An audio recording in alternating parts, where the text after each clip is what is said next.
ओम शांति। प्यारे रूहानी भाई बहनों, आज की मुरली 2 मई 2026 के महावाक्यों के इस गहरे रूहानी मंथन में आप सभी ईश्वरीय परिवार का बहुत बहुत हृदय से स्वागत है। आज हम सर्वशक्तिमान शिव बाबा के उन अत्यंत गहरे इशारों पर चर्चा करने जा रहे हैं जो हमें इस पुराने नाटक के शोर से निकालकर एक बहुत ही शांत और अलौकिक अवस्था में ले जाते हैं। ओम शांति। सभी रूहानी भाई बहनों को बहुत बहुत ईश्वरीय प्यार। आज जैसे शिव बाबा हमें इस बेहद के पुराने ड्रामा के अंतिम दृश्यों को साक्षी होकर देखने की एक नई रूहानी दृष्टि दे रहे हैं। जी, एक नई दृष्टि। बिल्कुल। बाबा हमें याद दिला रहे हैं कि कैसे हमें इस पुराने खेल से अपनी बुद्धि को पूरी तरह समेटकर अपने असली घर वापसी की तैयारी करनी है। मतलब ये कोई डरने या घबराने की बात नहीं है, बल्कि हम ब्राह्मण आत्माओं के लिए ये एक बहुत ही प्यारी सी वेकअप कॉल है। ये पुरानी दुनिया को छोड़ने और नए दैवी वस्त्र धारण करने का एक ईश्वरीय निमंत्रण है। ये नजरिया बिल्कुल नया और बहुत सुकून देने वाला है।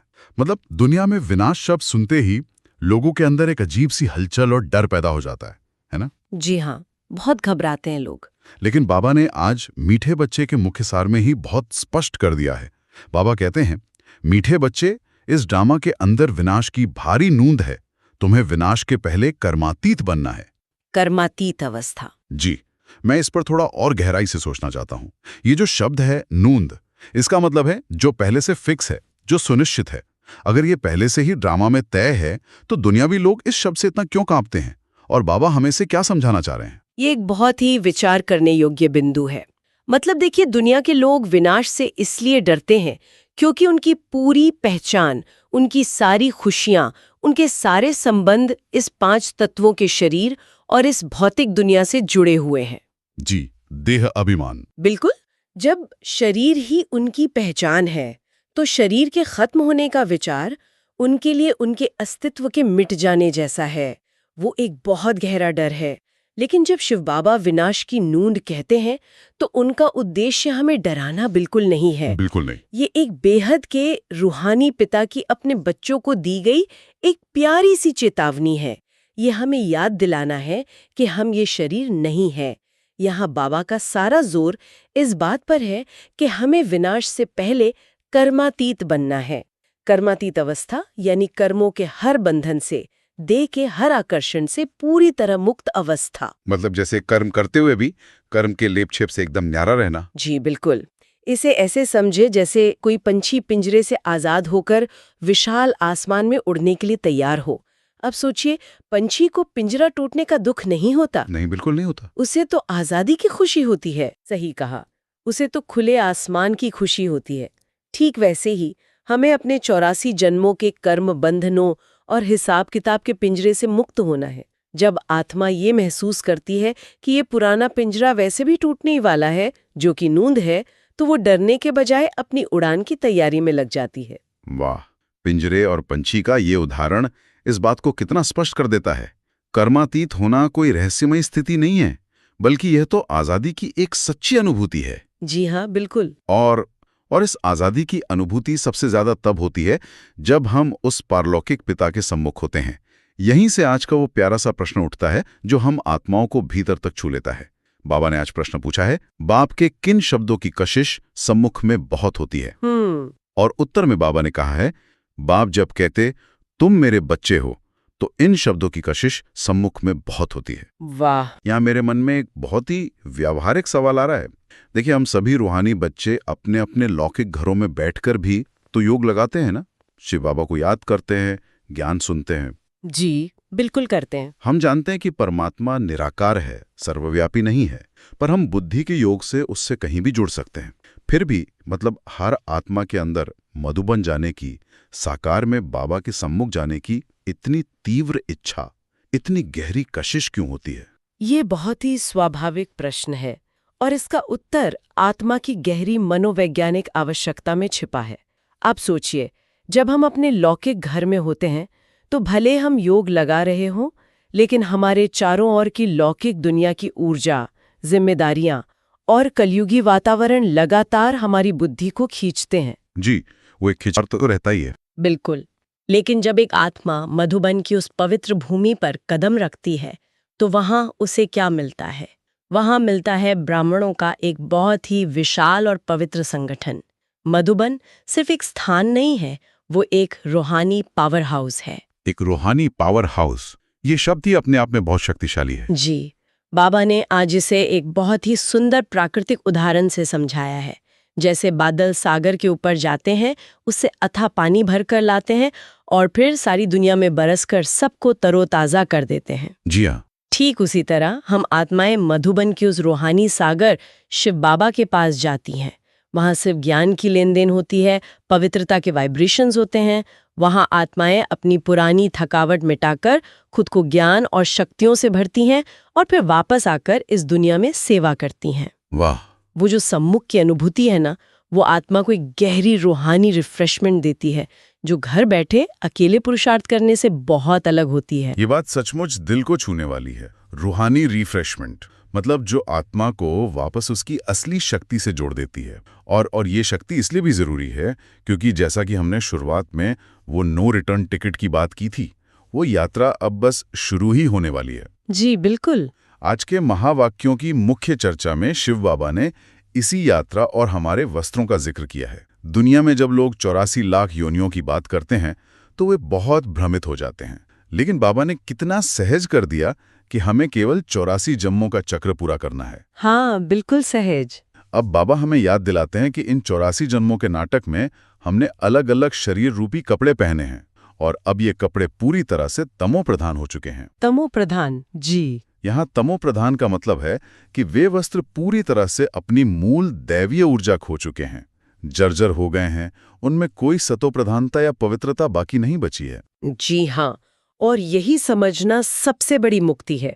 मतलब दुनिया के लोग खुद को ये शरीर ही मान लेते हैं और इसी देह अभिमान के कारण दुखी होते रहते हैं। बिल्कुल सही। जब शरीर बीमार होता है या बूढ़ा होता है तो उन्हें लगता है मैं खत्म हो रहा हूँ, लेकिन शिव बाबा हमें कितनी सुंदर स्मृति दिलाते हैं कि मैं तो एक चैतन्य शक्ति हूँ, एक अविनाशी आत्मा हूँ और ये शरीर सिर्फ मेरा एक पुराना तमो प्रधान वस्त्र है। सिर्फ एक वस्त्र। जी, अब इस पुराने नाटक का पर्दा गिरने वाला है।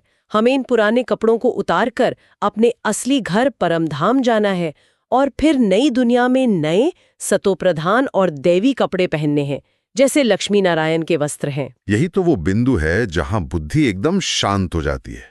कपड़ों वाला यह विचार कितना सहज है, लेकिन इसी से जुड़ा आज के महावाक्यों का एक और बहुत हैरान करने वाला हिस्सा है जो मेरे लिए हमेशा एक पहेली सा रहा है। अच्छा, वो क्या है? मतलब दुनिया भर में लोग भगवान को न जाने कहां ढूंढ रहे हैं। कोई उन्हें 7वें आसमान के पार मान रहा है, कोई कहता है वो कण-कण में है, पत्थर टिक्कर में है। जी, सर्वव्यापी मान लेते हैं। हाँ, लोगों की उम्मीद होती है कि जब भगवान धरती पर आएंगे तो कोई बहुत बड़ा चमत्कार होगा, आसमान से बिजली कड़केगी, शंख बजेंगे। लेकिन शिव बाबा क्या कहते हैं? वो इस संगम युग पर एक बिल्कुल ही गुप्त वेश में आए हुए हैं। बिल्कुल गुप्त वेश में। यहाँ मेरा एक सवाल है, अगर भगवान इस पुरानी दुनिया को बदलकर स्वर्ग बनाने का इतना बड़ा कार्य कर रहे हैं तो उन्होंने ये इतना साधारण और गुप्त रूप क्यों चुना? एक साधारण वृद्ध मनुष्य तन का आधार ही क्यों लिया? क्या कुछ चमत्कार करने से ये ईश्वरीय सेवा ज्यादा आसान नहीं हो जाती? ये बहुत ही गहरा और तार्किक सवाल है। दुनियावी दृष्टि से देखें तो लगता है कि चमत्कार से लोग जल्दी मान जाएंगे, है ना? जी बिल्कुल लगता है। लेकिन भगवान का कार्य केवल भीड़ इकट्ठी करना नहीं है, बल्कि आत्माओं की गहरी रूहानी सफाई करना है। चमत्कार से लोग आकर्षित तो हो सकते हैं, लेकिन उनकी आत्मा पवित्र नहीं हो सकती। वाह, ये तो बहुत गहरी बात है। जी, ये गुप्त वेश ही संगम युग की सबसे बड़ी परीक्षा और सबसे बड़ी सुंदरता है। बाबा अजन्मा है, वो किसी विकारी गर्भ से जन्म नहीं लेता, बल्कि एक वृद्ध शरीर में परकाया प्रवेश करता है। बाबा समझाते हैं कि जैसे तुम आत्माएं इस शरीर रूपी गुप्त वेश में बैठी हो, वैसे ही मैं भी इस शरीर में गुप्त रूप से आकर बैठता हूँ। मतलब ये एक तरह का ईश्वरीय नियम है। बिल्कुल नियम है। दुनिया की चर्म चक्षुओं से उन्हें कोई पहचान ही नहीं सकता। आप सोचिए, अगर वो किसी बहुत चमत्कारी या राजा के रूप में आते तो हर कोई स्वार्थ के लिए उनके पीछे भागता। हाँ, फिर तो सच्ची लगन का पता ही नहीं चलता। सही कहा। लेकिन वो आते हैं बिल्कुल साधारण रूप में, ताकि केवल वही आत्माएं उन्हें पहचान सकें जिनका ज्ञान का तीसरा नेत्र खुल चुका है, जिनके अंदर सच्ची रूहानी प्यास है। ये गुप्त रूप आत्मा के देह अभिमान को तोड़ने का सबसे बड़ा साधन है। जो साधारणता में छिपे भगवान को पहचान ले, वही सच्ची ज्ञानी तू आत्मा है। ये बात कितनी स्पष्ट है। मतलब चमत्कार से तो डर या लालच पैदा होगा, प्यार नहीं। और शिव बाबा को तो हमारा निस्वार्थ प्यार चाहिए। क्योंकि बाबा का अपना कोई लौकिक शरीर नहीं है, वे विकारी गर्भ से नहीं आते, इसीलिए वे सबसे बड़े मोहजीत हैं। जी, मोहजीत। उनका किसी से कोई लौकिक रिश्ता नहीं, इसलिए उनका किसी में मोह भी नहीं फंसता। लेकिन यहाँ हमारे लिए एक बहुत बड़ी व्यावहारिक चुनौती सामने आती है। वो क्या? हम आत्माएं जो जन्म मरण के चक्र में आती हैं, हमारा दूसरी आत्माओं से या अपने लौकिक संबंधों से बहुत ही गहरा मोह हो जाता है। ये कहना बहुत आसान है कि मोह छोड़ दो, लेकिन जब कोई अपना लौकिक संबंधी, मान लीजिए बच्चा या माता पिता, कष्ट में हो तो आत्मा तड़प उठती है। जी, ये तो एक स्वाभाविक लौकिक प्रतिक्रिया है। तो इस गहरे मोह को तोड़ने की, या कहें कि इस देह अभिमान को मिटाने की सबसे सहज और रूहानी विधि क्या है? ये कैसे काम करती है? ये एक बहुत ही संवेदनशील और सच्चा पुरुषार्थ है। मतलब सबसे पहले हमें ये समझना होगा कि मोह पैदा कैसे होता है। कैसे होता है? 84 जन्मों से हम आत्माएं एक दूसरे के साथ लौकिक संबंधों में आते आते देह अभिमान के इतने गहरे रंग में रंग गए हैं कि हम भूल ही गए कि हमारी असली पहचान क्या है। हम आत्मा हूँ ये भूलकर मैं फलाने का पिता हूँ, माता हूँ, भाई हूँ, इसी पहचान को सच मान बैठे हैं। हम उन आत्माओं से नहीं, बल्कि उनके पहने हुए वस्त्रों से मोह कर बैठे हैं। मतलब हम सिर्फ उनके रोल से बंधे हुए हैं, ये जो शरीर रूपी वस्त्र हैं। बिल्कुल। जब आप एक नाटक देख रहे होते हैं और कोई पात्र रोता है तो आपको पता होता है कि ये सिर्फ एक्टिंग है, आप उससे जुड़ते नहीं हैं। शिव बाबा इसी मोह को तोड़ने की विधि बताते हैं। सिर्फ एक पारलौकिक गॉडफादर, यानी उस अल्फ को याद करो। अल्फ को याद करो। जी, इसका विज्ञान बहुत सीधा है। जब आप बार बार खुद को याद दिलाते हैं कि मेरी असली पहचान आत्मा की है और मेरा इकलौता सच्चा नाता परमपिता शिव बाबा से है, तो आपका मन उन अस्थायी लौकिक रोल से स्वतः ही डिटैच होने लगता है। स्वतः ही डिटैच होने लगता है? जी, इसका ये अर्थ नहीं कि हम अपने लौकिक परिवार की परवाह करना छोड़ दें।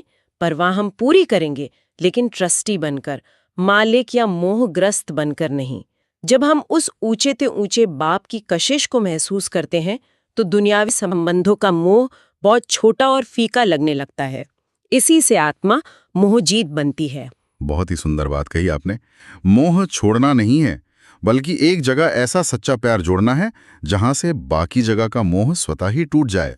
ऊंचे रूहानी नशे से ही पुराना दुनियावी नशा छूट सकता है। बिल्कुल सही। और जब ये रूहानी नशा चढ़ता है तो आत्मा अंदर तक खुशी से भर जाती है और स्वतः ही सेवा की तरफ खिंचती है। आज बाबा ने सेवा की भी एक बहुत ही अनोखी युक्ति बताई है। जब मैंने ये पढ़ा तो मुझे बहुत प्रेरणा मिली। हाँ, मंदिरों वाली युक्ति। जी, बाबा ने कहा है कि जैसे बिड़ला आदि बड़े बड़े लोग जो मंदिर बनाते हैं, विशेष रूप से लक्ष्मी नारायण के मंदिर, हमें वहां जाकर उन पुजारियों और मंदिर बनाने वालों की रूहानी सेवा करनी चाहिए। जी हाँ, ये बहुत ही सूक्ष्म और शक्तिशाली सेवा है। आप शिव बाबा का नजरिया देखिए। जो लोग करोड़ों रुपए खर्च करके मंदिर बना रहे हैं, वे उनके पक्के भक्त हैं। उनके अंदर सच्ची भावना है। बिल्कुल, भावना तो है ही। लेकिन अज्ञानता ये है कि उन्हें पता ही नहीं कि जिनकी वे पूजा कर रहे हैं, वे लक्ष्मी नारायण कब इस धरती पर आए थे, उन्होंने ये राजयोग की प्रारब्ध कैसे पाई और वे अभी कहाँ हैं। अगर हम बहुत युक्ति से, रूहानी प्यार और रसीली वाणी से उन्हें ये ज्ञान दें कि आप जिनके जड़ चित्र बना रहे हो, भगवान अभी संगम युग पर फिर से वही चैतन्य देवता बना रहे हैं, तो सोचिए उनकी बुद्धि का ताला कैसे खुलेगा, उनकी भक्ति का उन्हें फल मिल जाएगा। ये सच में बहुत बड़ी सेवा है। और इसी के साथ बाबा ने एक बहुत प्रसिद्ध कहावत का रूहानी अर्थ समझाया है, चैरिटी बिगिंस एट होम। जी, अक्सर लोग बाहर की दुनिया को बदलने निकल पड़ते हैं, लेकिन बाबा विशेष रूप से कन्याओं और माताओं के लिए कहते हैं कि असली सेवा वो है जहां एक कन्या अपने दोनों कुलों का, पियर घर यानी मायका और ससुर घर, दोनों का रूहानी उद्धार करे। केवल बाहर वालों को ज्ञान देना ही काफी नहीं है, बल्कि अपने समीप के लौकिक और अलौकिक संबंधों में ज्ञान और पवित्रता की रोशनी फैलाना सच्ची सेवा है। बिल्कुल। खुद के घर को सतोप्रधान बनाने की ये जिम्मेदारी बहुत बड़ी है, क्योंकि आपके घरवाले आपके भाषणों से नहीं, आपके जीवन के परिवर्तन से, आपके शांत और पवित्र वाइब्रेशन से बदलते हैं। यही सच्ची चैरिटी है। बहुत सही कहा। अच्छा, आज बाबा ने वानप्रस्थ अवस्था की जो रूहानी परिभाषा दी है, उसने भी मुझे एक पल के लिए सोचने पर मजबूर कर दिया। वानप्रस्थ अवस्था? हाँ, दुनिया में तो आमतौर पर यही नियम है कि जब कोई व्यक्ति 60 साल का हो जाए तो वो वानप्रस्थी हो गया, मतलब अब उसे सब छोड़कर भगवान का भजन करना चाहिए। लेकिन शिव बाबा तो आज कह रहे हैं कि यहाँ छोटे बड़े बच्चे बूढ़े सबकी वानप्रस्थ अवस्था है। अब जरा सोचिए, एक 5 साल के छोटे बच्चे की वानप्रस्थ अवस्था कैसे हो सकती है? यही तो शिव बाबा के ज्ञान की गहराई है, जो दुनियावी सोच से बिल्कुल अलग है। आप ही सोचिए, वानप्रस्थ का असली अर्थ क्या है? वाणी से परे प्रस्थान करना या वापस अपने घर की ओर मुड़ना। अपने घर की ओर मुड़ना? जी, दुनियावी लोग इसे शरीर की उम्र से जोड़ देते हैं, लेकिन शिव बाबा हमें समय के चक्र के अनुसार समझाते हैं। बाबा कहते हैं कि अभी सामने महाविनाश खड़ा है। यह कलयुग का बिल्कुल अंतिम समय है। संगम युग चल रहा है। जब ये दुनिया ही खत्म होने वाली है, ये 84 जन्मों का नाटक ही पूरा होने वाला है, तो चाहे कोई 80 साल का वृद्ध हो या 5 साल का बच्चा, वापस परमधाम तो सभी आत्माओं को एक साथ ही जाना है ना? बिल्कुल, टिकट तो सबका एक साथ ही कटेगा। सही कहा। इसलिए रूहानी दृष्टि से अभी इस पूरी मनुष्य सृष्टि की ही वानप्रस्थ अवस्था है। देह और देह के सभी संबंधों से उपराम होकर बुद्धि से अपने असली घर परमधाम को याद करना, यही सच्ची वानप्रस्थ अवस्था है। कितनी स्पष्टता है इस बात में। चूंकि घर वापसी का समय आ गया है, तो सब वानप्रस्थी ही हुए। और इसी घर वापसी से जुड़ी है वो कर्मातीत अवस्था, जिसका हमने शुरुआत में जिक्र किया था। जी। कर्मातीत अवस्था प्राप्त करने के लिए बाबा ने आज एक बहुत ही सचेत करने वाला उदाहरण दिया है, टाइम बॉम्ब का। बहुत ही शक्तिशाली उदाहरण। मतलब हम इंसान अक्सर चीजों को टालने के आदी होते हैं। कल कर लेंगे, अभी तो बहुत समय है। लेकिन शिव बाबा कहते हैं कि ये विनाश एक टाइम बॉम्ब की तरह नोंधा हुआ है। इसका समय निश्चित है और ये कभी भी फट सकता है। जी हाँ, और इस टाइम बॉम्ब के फटने से पहले, यानी इस महाविनाश से पहले, हम आत्माओं को सतोप्रधान बनना है। यही सबसे बड़ा पुरुषार्थ है। जी। जब अंत समय आएगा तो बाबा कहते हैं कि आत्माएं मच्छरों के सदृश शरीर छोड़ेंगी। ये जो शब्द है ना, मच्छरों के सदृश, ये शरीर छोड़ने वाली बात एक बहुत बड़ा और सूक्ष्म दृश्य आंखों के सामने खड़ा कर देती है। इसका वास्तविक अर्थ क्या है? इसका अर्थ है बिना किसी भारीपन के, बिना किसी मोह ममता के, एक पल में शरीर रूपी वस्त्र उतार देना। जैसे एक मच्छर जब उड़ता है तो उसे कोई बोझ महसूस नहीं होता। वाह। कोई बोझ नहीं। बिल्कुल। लेकिन अंत समय में वो आत्मा कैसा महसूस करेगी, ये इस बात पर निर्भर करता है कि उसने संगम युग पर कितनी योग की कमाई की है, अपने अंदर की सफाई कितनी की है। मतलब सारा हिसाब किताब चुकतू किया है या नहीं? जी, अगर विकर्म विनाश नहीं हुए हैं, दूसरों के साथ कड़वे हिसाब किताब बाकी है, किसी से नफरत या राग है, तो शरीर छोड़ते समय आत्मा को बहुत पीड़ा होगी, सजाएं खानी पड़ेंगी। लेकिन जो आत्मा निरंतर शिव बाबा की याद में रहकर अपने विकर्मों का विनाश कर चुकी है, वो बहुत ही खुशी खुशी हल्केपन से 1 सेकंड में कर्मातीत अवस्था को प्राप्त कर अपने घर लौट जाएगी। ये बात सोचने पर मजबूर करती है कि अगर वो टाइम बम अभी फट जाए तो क्या हम किसी से कोई मनमुटाव या शिकायत लेकर तो शरीर नहीं छोड़ेंगे। इसलिए बाबा बार बार कहते हैं कि निरंतर मुझे याद करो, ताकि तुम्हारे विकर्म विनाश हो और तुम बिल्कुल हल्के बन जाओ। जी, निरंतर याद। तो प्यारे रूहानी भाई बहनों, इस सारी गहरी चर्चा और मंथन के आधार पर अब ये समझना बहुत जरूरी है कि हम इन शिक्षाओं को अपने व्यावहारिक जीवन की धारणा में कैसे लाएं। शिव बाबा ने आज बहुत ही स्पष्ट शब्दों में पहली धारणा दी है, हमें तन मन धन से रूहानी सेवा में सच्चा मददगार बनना है। जी। सबको अल्फ यानी एक पारलौकिक भगवान का परिचय देकर उन्हें ईश्वरीय वर्षे का अधिकारी बनाना है। और सबसे बड़ी बात, विनाश रूपी उस टाइम बॉम्ब के फटने से पहले कर्मातीत बनने के लिए निरंतर बाप की याद में रहना है। बिल्कुल। और जो दूसरी मुख्य धारणा बाबा ने दी है, वो हमारे आंतरिक पुरुषार्थ से जुड़ी है। बाबा कहते हैं कि हमें बाप समान मोहजीत बनना है। मोहजीत। आत्मा का आत्मा से जो मोह हो गया है, उसे निकालकर अपनी लगन सिर्फ एक बाप से लगानी है। जब तक आत्मा का दूसरी आत्माओं या शरीर के संबंधों में जरा भी मोह अटका है, जरा सा भी आकर्षण है, तब तक वो पंछी पिंजरे से नहीं उड़ सकता, कर्मातीत अवस्था प्राप्त नहीं हो सकती। जी, उड़ान भर ही नहीं सकता। सही बात है। इसीलिए अपनी बुद्धि की तार सिर्फ और सिर्फ सर्वशक्तिमान शिव बाबा से जोड़कर रखनी है। ये बुद्धि की तार जोड़े रखना ही सबसे बड़ा सुरक्षा कवच है। और जब ये तार सर्वशक्तिमान से जुड़ी रहती है तो उसका क्या जादुई परिणाम होता है, यह आज के वरदान में बहुत ही अद्भुत तरीके से बताया गया है। जी, आज का वरदान बहुत ही गहरा है। आज का बाबा का वरदान है, सर्वशक्तिमान के साथ की स्मृति द्वारा समस्याओं को दूर भगाने वाले परमात्म स्नेही भाव। इस वरदान में एक बहुत ही अनोखे और नए शब्द का प्रयोग हुआ है जिसने मेरा ध्यान तुरंत खींच लिया। बाबा कहते हैं, समस्याओं का बर्थ कंट्रोल करो। बर्थ कंट्रोल, ये शब्द सुनते ही एकदम से बुद्धि रुक जाती है। जी, दुनिया में तो बर्थ कंट्रोल शब्द का इस्तेमाल आबादी रोकने के लिए होता है, लेकिन रूहानी मार्ग पर समस्याओं का बर्थ कंट्रोल, क्या ये सच में संभव है कि हमारे जीवन में कोई समस्या पैदा ही ना हो? हम इसे कैसे समझें? यही तो परमात्मा की पढ़ाई की सबसे बड़ी सुंदरता और शक्ति है। समस्याओं का बर्थ कंट्रोल का मतलब है कि समस्या को अपने मन में जन्म ही ना लेने देना। जन्म ही ना लेने देना? इसका विज्ञान समझिए। आमतौर पर जब हमारे सामने कोई प्रतिकूल परिस्थिति आती है, कोई नुकसान होता है या कोई कुछ कह देता है, तो हम तुरंत घबरा जाते हैं। हम उस पर बहुत सारे व्यर्थ संकल्प चलाने लगते हैं। ये क्यों हुआ, मेरे साथ ही क्यों, अब क्या होगा? जी, बहुत सारे नेगेटिव विचार आने लगते हैं। ये जो हम व्यर्थ संकल्पों का पानी देते हैं ना, यही उस छोटी सी परिस्थिति को एक बहुत बड़ी समस्या का जन्म दे देता है। मतलब परिस्थिति तो बाहर होती है, हम उसे अपने विचारों से अंदर समस्या बना देते हैं। बिल्कुल सही। परिस्थिति एक तथ्य है, समस्या हमारी प्रतिक्रिया है।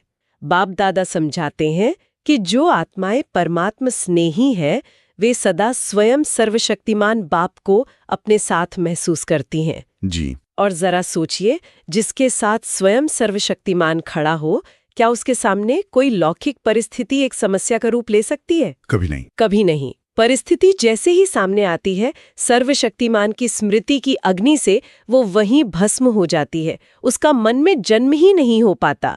इसे ही कहते हैं समस्याओं को पैदा होते ही खत्म कर देना, और यही संपूर्णता को समीप लाने की निशानी है। ये सचमुच एक बहुत शक्तिशाली युक्ति है।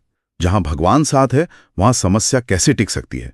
सर्वशक्तिमान की स्मृति ही हमारा सबसे बड़ा कवच है। जी, सबसे बड़ा कवच। और इसी कवच को मजबूत बनाने के लिए आज का स्लोगन भी बहुत गहरी सीख देता है।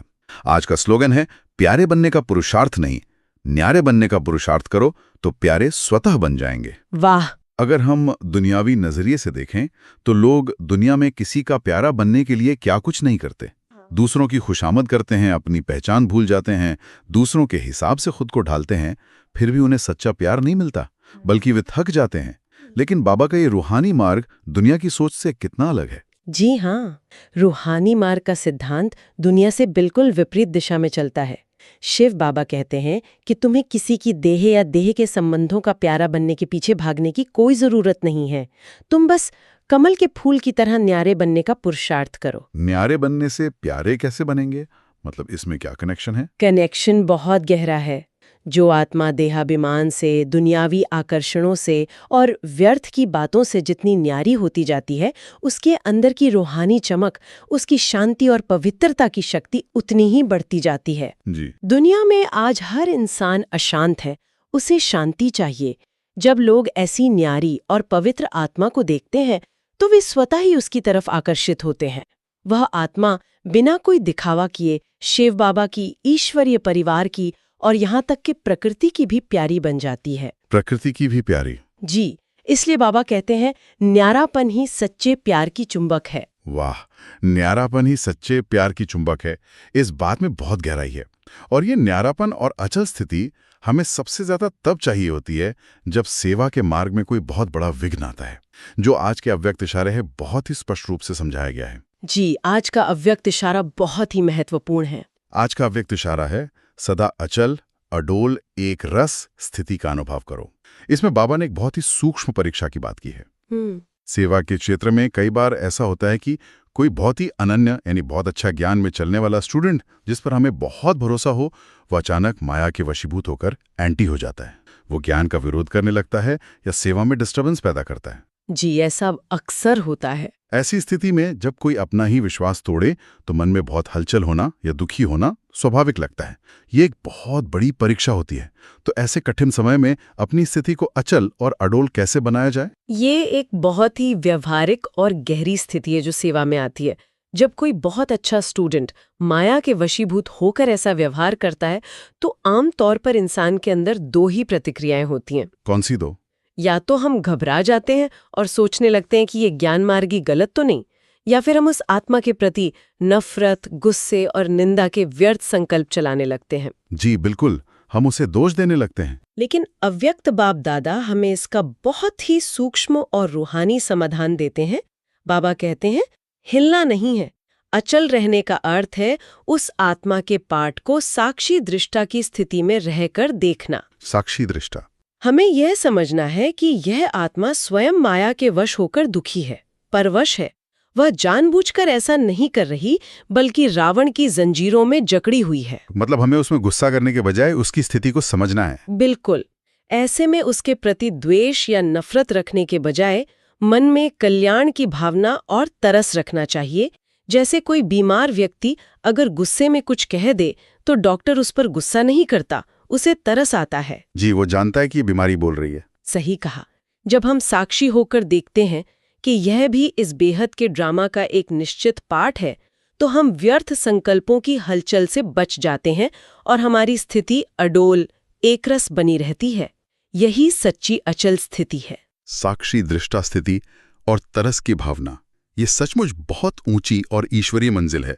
लेकिन अगर हम आज के महावाक्यों के खजाने को अपने अंदर गहराई से उतार लें तो ये मंजिल बहुत सहज हो जाती है। बिल्कुल सहज हो जाती है। तो प्यारे रूहानी भाई बहनों, आज हमने जो भी एक गहरा रूहानी मंथन किया है उसे अब सिर्फ बुद्धि तक ही सीमित नहीं रखना है। हमें इसे अपनी आत्मा के भीतर, अपनी रग-रग में महसूस करना है। तो आइए कुछ पलों के लिए दुनिया की इस भागदौड़ को पूरी तरह से रोककर अपने मन को एकाग्र करें। जी। आज के महावाक्यों पर आधारित कुछ शक्तिशाली स्वमान का अभ्यास करें। मैं एक स्वमान बोलूंगा, हम सभी जहां भी हैं उस वाइब्रेशन को गहराई से अपने अंदर महसूस करेंगे। मैं विनाश रूपी टाइम बॉम्ब फटने से पूर्व कर्मातीत अवस्था को प्राप्त करने वाली एक स्वतंत्र आत्मा हूं। मैं सदा सर्वशक्तिमान शिव बाबा के साथ रहने वाली एक परमात्म स्नेही आत्मा हूं। मेरी हर समस्या समाप्त हो चुकी है।